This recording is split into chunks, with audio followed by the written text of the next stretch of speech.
Good morning, I'm Chef Michelle Bernstein. Join me today as I give you some of my recipes to celebrate Passover. Some new, some steeped in tradition, but all great to celebrate with family and friends. It all starts now on SoFlo Taste.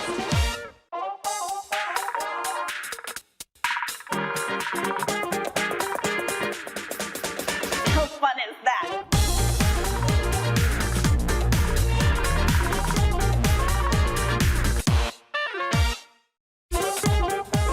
Chef Michelle Bernstein in the Goya Kitchen at Junior Achievement of South Florida and Coconut Creek, and welcome all to SoFlo Taste.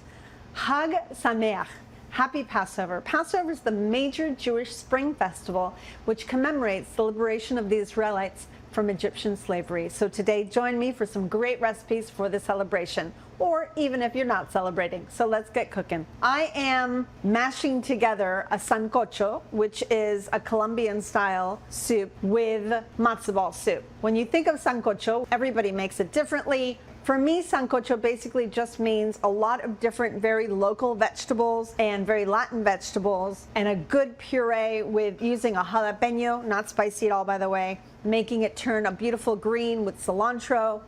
So we're gonna kind of do this whole Latin Jewish thing going on in this pot with matzo balls, because that's basically what I am, even though I'm Argentinian, not Colombian. So to start off, I'm gonna add a little bit of oil to a pot, and let's just start sauteing the vegetables, which is very not a matzo ball soup. So some onions and peppers will start us off. Let's just let those get nice and tender. Moving over here, I just wanted to show you what I made last night. I always make the matzo balls one day ahead. You can cook them in chicken stock, in a package of bouillon with water. To me, they're little sponges, so they kind of soak up everything you give it. So these I made really, look how tiny they are. They're so cute. So I made little tiny matzo balls because we have a lot of pieces of plantains and squashes and things going on here, and I thought it would be fun to have everything kind of the same size. So these are my pre-cooked matzo balls. They're already done. They're sitting in the broth, the chicken stock that I made for them, and they will go over here in our finished soup in a little bit. Also, I whole poach always for my matzo ball soup. I whole poach a chicken. So what I do is I basically make the stock as I'm making the poach of the chicken. I start with a whole chicken, I add chicken stock to it, I later put vegetables after like the first 20 minutes of poaching the chicken, and I just very slowly poach it. I never let it boil. Well, I let it boil and then I come down to a nice simmer. I let it go really slow and low.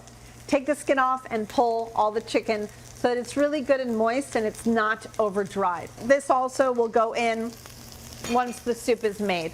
So let's jump into making the more kind of Latin side to the soup, and then we'll do the more Jewish side of the finish. So we're gonna cook the onions until they soften. Then we're gonna add some green tomatoes, not tomatillos, but you could, I guess. Here, there's our green tomatoes cut up really nice and small. These are going to add a hint of acidity that's just kind of pop open your mouth so you can taste all the other goodness that will come in after. So when I get chicken for my soup, it has to be a great chicken. So I go straight to my friends over at Delaware Chicken Farm and Seafood Market. Just so you know, they're on the southeast corner of 441 in Sterling. Just go see them or call them 954-983-6831. They are so wonderful. They'll help you get around. Make sure you tell them Michelle sent you. I got some whole chickens there that were the bomb. They were perfect. Okay, now I'm gonna add a little tiny bit of garlic, squash, whatever your favorites are. This is a calabaza. Carrots, corn, and I know this is kind of funny, but green plantains. They're all gonna cook in there. I'm gonna pour the soup where I poached the chicken and made my chicken stock.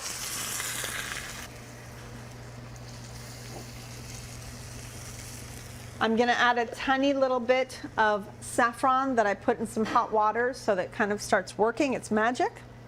So I already have chicken soup right over here. Let's go ahead and swap these two around. I'm actually gonna place this on my back burner.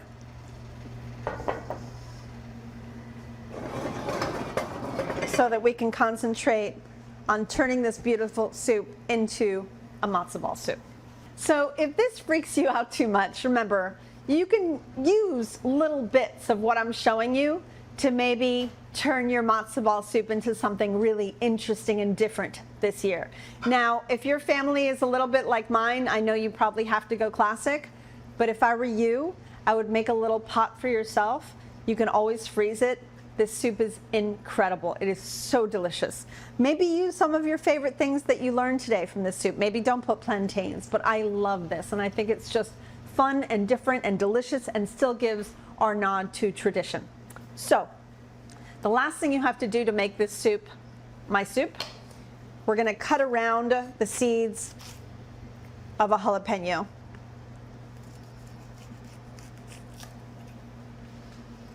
I'm just leaving a couple of them in there. You won't even notice. Throw this into a blender. I'm gonna take a little bit of cilantro with a bit of its stem. Put that into the blender as well. Take some dill. Put that in there. Let's grab the blender top and ladle in some of the soup, because what this will do is add, obviously not the corn, what it's going to do is add a bit of texture and creaminess into the soup as well. All right, let's go ahead and puree this together.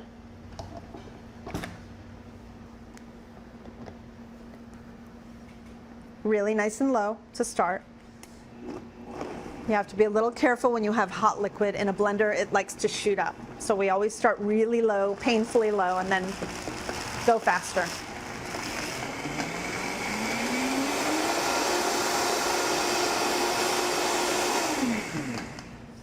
When everything has pureed in,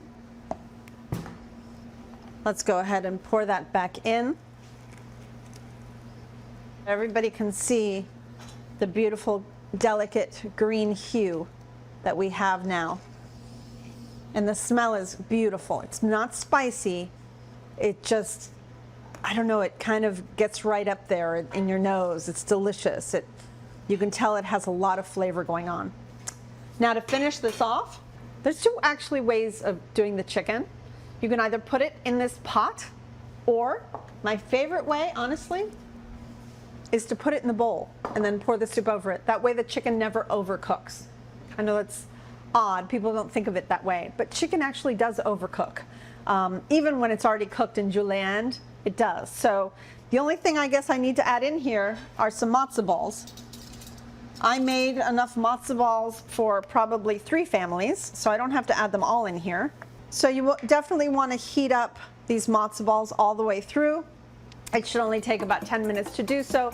They're light as a feather, they're beautiful. And of course, you have to taste the soup. It's gonna be delicious.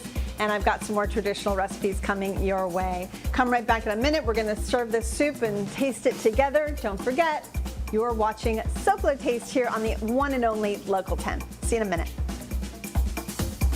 Come back to SoFlo Taste from the Goya Kitchen at Junior Achievement of South Florida. Chef Michelle is just getting started.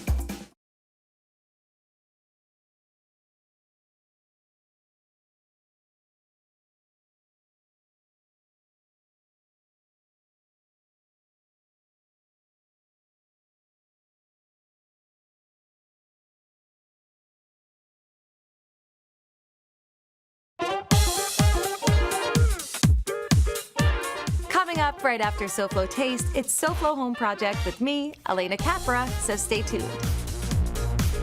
Welcome back to SoFlo Taste. I'm here at Junior Achievement of South Florida in Coconut Creek, a place committed in helping teach our children things we've never learned in school. Visit jasouthflorida.org for more information or call 954-979-7100. Now back to the food and the celebration of Passover. All right, everyone, so this is how I do it. I put a little bit of pulled chicken down into the bowl, and by the time people dig into it, it will be nice and warm. So this is our Latin version of matzo ball soup with a puree of cilantro, a little bit of seedless chilies, all kinds of really interesting vegetables. And I think that this is just beautiful. I just tasted it. I think it's delicious. and it still tastes like mom's good old chicken soup. It just has a little more in there. All right, I'll put this aside. I would love to jump into this recipe. I had read about this recipe a long time ago and I always wanted to make it, so I kind of turned it into my own. It's a little more on the side of kind of Sephardic, so let's jump right in. So this is a roast chicken dish, but wait till you see all the beautiful flavors we put into it. I have in here a good 5 to 6 pounds of cut up whole chicken. And if you'd rather just do chicken legs or breasts, it's totally up to you, but I have whole chicken in here and it's a big one. I'm gonna add pitted prunes, one of my favorite things, quartered shallots, Castelvetrano olives, or your favorite olive. This was just my favorite olive, I love it. Capers. Originally, the author had put a lot of capers in this, and for me it was just a bit too much, so I went a little lighter. Aleppo, one of my favorite types of red pepper. A lot of beautiful fresh bay leaves. A lot of whole garlic cloves. This is about 1 whole head of garlic, clove-worthy. Some dried oregano. A nice amount of salt. Pepper. Now what we're doing is we're marinating this. And once you're done putting all this in here and mixing it together, my favorite way to do this is just pour the whole thing into a really big closable plastic bag and throw that into your fridge. Even overnight would be amazing. A good olive oil, but nothing too fancy, not a finishing oil, and red wine vinegar. Don't worry, it looks like a lot, but there will be sweetness afterwards. So you mix all this together, put it into the closing, the bag with the closure on it. And then the next day or hours later, you take, let's pretend that this is the bag of chicken. We'll take that and you'll just arrange the chicken and all this good, beautiful stuff all around it, the olives and the prunes and everything else, onto your favorite casserole pan for roasting. And then pour everything that's on the bottom over the top of it, spread it around. Finally, we're gonna add some fresh rosemary sprigs, kind of tuck them in so it roasts together with this. Some red wine. You can use white wine if you'd rather, but I think that the red wine goes beautifully with the red wine vinegar. And then finally, some brown sugar just over the top to help the roasting, caramelization, and to even out that red wine vinegar. I'm going to do a quick final salt. This takes about an hour in the oven. Let me show you what it looks like when it's done. Let's actually do a little swap.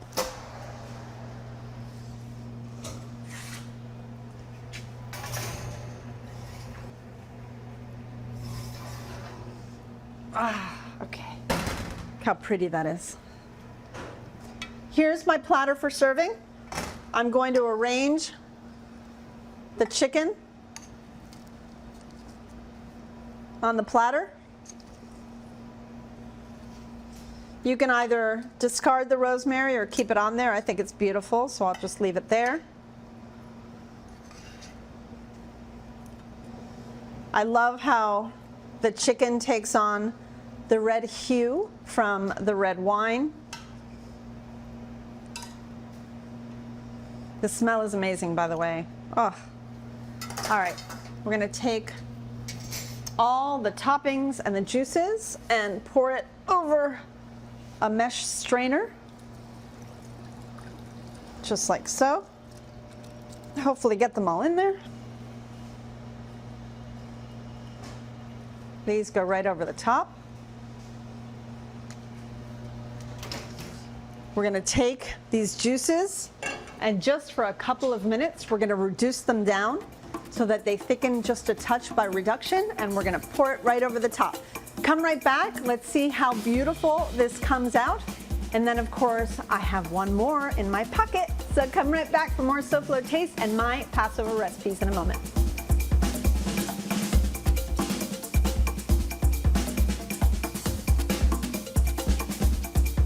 SoFlo Taste will return right after this.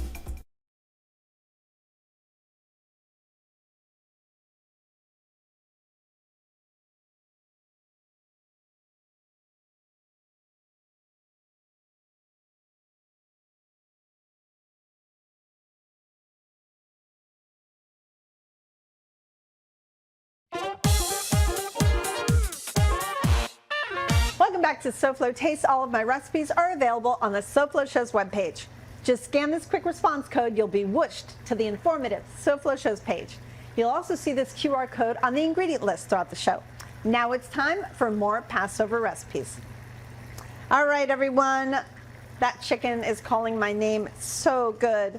But this sauce, yay, smells delicious. All right, so I've been reducing it quite a bit. I think it went about halfway.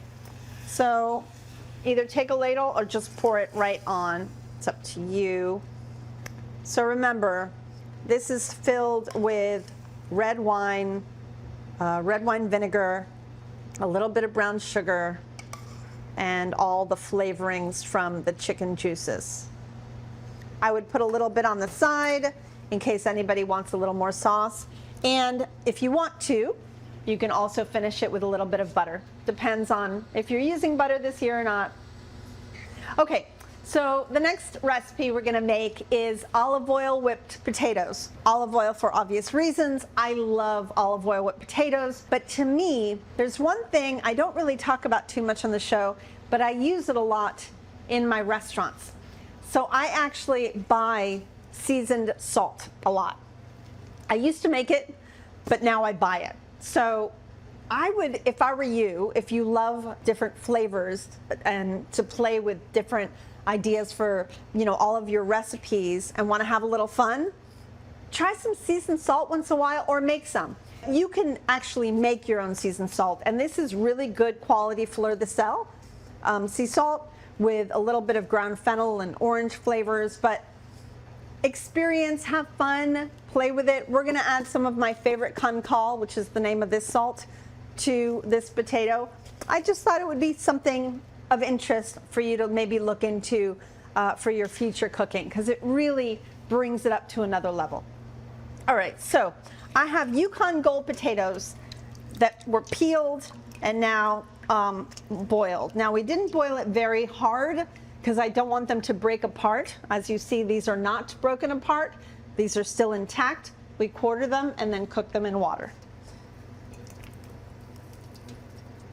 Now I never add salted water to my boiling peeled potatoes because I'm scared that with the reduction of the water, it might get way too salty. So this is where I add my salt. I don't add it over here. It would become way too salty by the time it was cooked. The other thing that we have here that we don't have to pay for, it's absolutely free, and it's really great for things like this, is starchy water. I talk a lot about starchy water from pasta, but I never talked about starchy water from potatoes. And now it's time to add a little bit. I may make a little bit of a mess, I'm sorry, but it is me. So what I do is I basically just take some from the strainer and pour it right in. Sorry everybody, I made a mess. I know I'm on television, I'm supposed to look all neat, but we're cooking here. All right, so we've got our starchy water in there. Let's go ahead and start mashing our potato.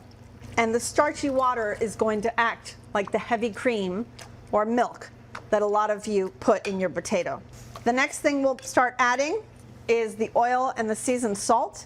So here I've got a really great olive oil. This is what I call my everyday type of olive oil because it doesn't have a really strong spicy flavor, which are some really great extra virgins that I would pour over, let's say, a piece of fish or chicken when it's done cooking. This is something that's a little more delicate. It's not light, but it's softer.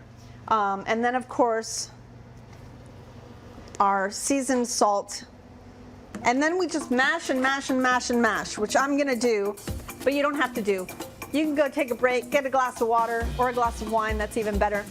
When you come back, we will see how these beautiful mashed potatoes turned out. Okay, taste buds? Come right back.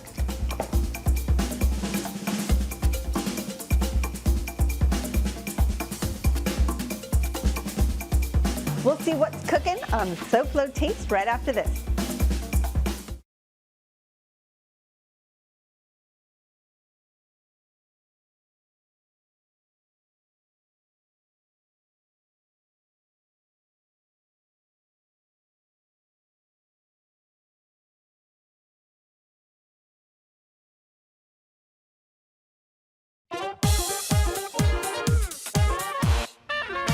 Welcome back to SoFlo Taste and our Passover food. So our olive oil whipped potatoes are done. Let's go ahead and put them into a bowl. This is going to be so perfect with that chicken and its gravy. I'm glad I told you to save some of the sauce next to it, because if you make a little divot in the middle of your olive oil mashed potatoes and put that sauce in there, oh, you are going to be thanking me. So what I love to do is just make them look really nice and tight when I put them on a table. And then I put a little drizzle of oil right over the top. And there you have it. I feel like this is food for a king or queen. I hope you try one or all of these recipes for Passover or anytime family and friends are celebrating. They are time tested. Next week, I'll have recipes for one of the most perfect foods that swims in both oceans and streams, the adaptive and delicious salmon. So make plans to join me for recipes for this king of the fishes on the next SoFlo Taste. Design expert Elena Capra is up next on SoFlo Home Project. Good morning, Elena. What have you got for us this morning? Hi, Michelle. Good morning. So today we have a special treat for South Florida renters.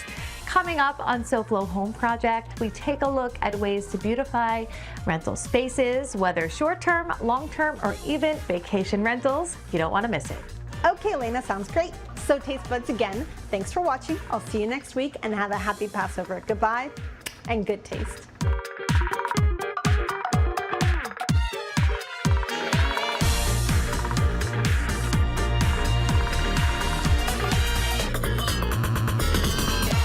Chag Sameach.